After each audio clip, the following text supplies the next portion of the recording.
Joining us now is the president of the Center for the American Experiment, John Hinderaker.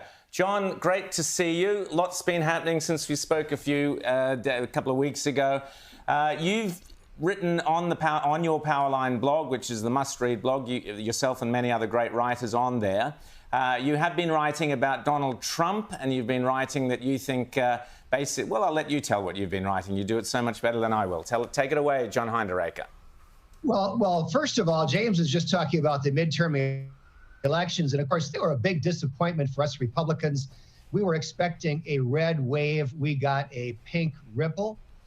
Basically, the Republicans look like they're going to take a very, very skinny majority in the House of Representatives. That's a step forward, while the Democrats will probably add a Senate seat and slightly cement their hold there. So it was really a status quo election. There was actually only one statewide office holder of either party, incumbent, only one statewide incumbent who lost across the entire country.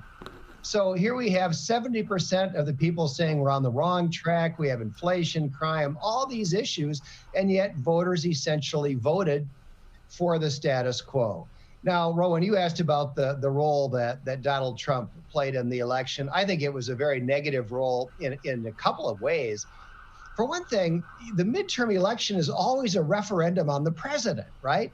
And that's why the out party almost always does well. Well, the Democrats set out to make this midterm election a referendum on Donald Trump. And I thought, well, that'll never work. Trump is not in office. He's not on the ballot. He's not running. Surely they can't do that. But what they did is they kept endlessly talking about our democracy and fighting fascism.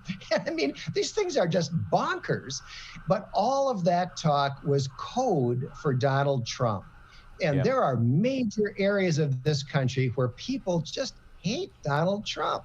And if you are associated with him, you are going to lose. And I think that really did hurt us. And on top of that, he got behind a couple of very, very weak candidates. Without Trump, they probably couldn't have been nominated, Herschel Walker and Dr. Oz. And as a result of that, we got a runoff in Georgia, and we've got John Fetterman, unbelievably, on his way to the United States Senate.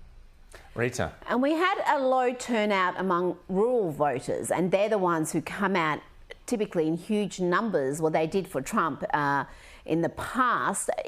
Do we know why they stayed away from this particular poll? Because that could have possibly made an impact.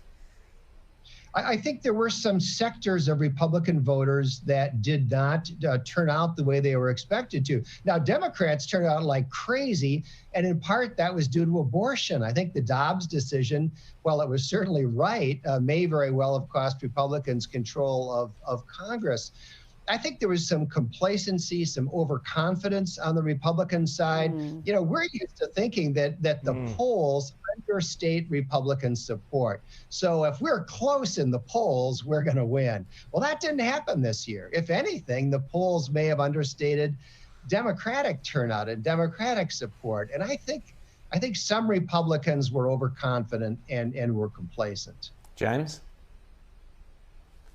So, John, what is the future now, then, for the Republican Party? Because following the debate, and especially the debate on your own blog and in the comment threads and so on, it's really fascinating to me because it seems like there's a couple of groups. You've got the very hardcore Trump supporters who say, you know, any sort of turning away from Trump is an act of disloyalty. You're going back to the swamp and the GOP establishment candidates. And then you've got an awful lot of other people who are saying, you know, Donald Trump did his job in 2016.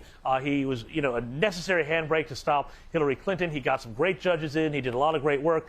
But it's time for him to move on because everything becomes about him, and he's going to bring the party down with him. How do Republicans then square the circle of these two, what seem to be very diametrically opposed groups?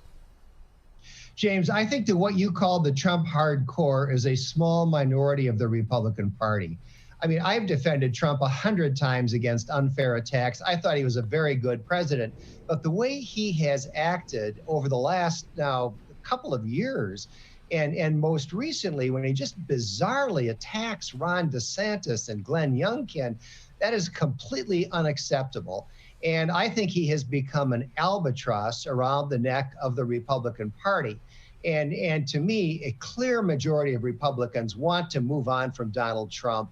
And the obvious place to go is Ron DeSantis. I mean, look what the one place where we really had the red wave was Florida. It was unbelievable how Ron DeSantis and Marco Rubio blew away their Democratic opponents. I mean, the record that DeSantis has got going for himself in Florida is just fantastic. And I'll be shocked if DeSantis is not the GOP nominee in 2024. Yeah, John, you're absolutely right that what DeSantis has shown is that you can actually, if you deliver on things, it's not just the culture wars, it's also the delivery of services. But particularly during COVID, he was so strong against the zeitgeist, against all the madness of lockdowns and so on. He stood firm in the face of it must have been the most horrendous pressure. Floridans now enjoy those freedoms and liberties, and they're rewarding that. But what does this mean, this victory? Rita earlier played Kamala Harris doing her normal cackling routine, and Joe Biden looking flush with victory. Are we now going to see more or worse of this kind of mad leftist push on energy, on transgender, on all these aspects of the Democrats, this hardcore leftism for the next 2 years?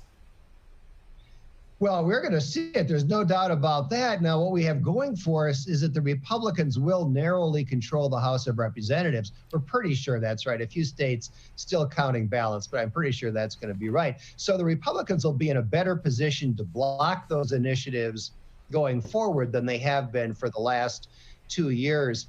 But one of the ironies of this election is that Joe Biden apparently thinks he's been vindicated. Yes, and, that's right.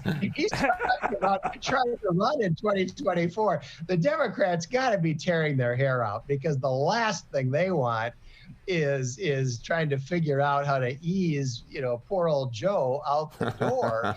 And they find somebody other than Kamala Harris, who's like Joe Biden, only in some ways worse. And so they've got some real problems coming up here.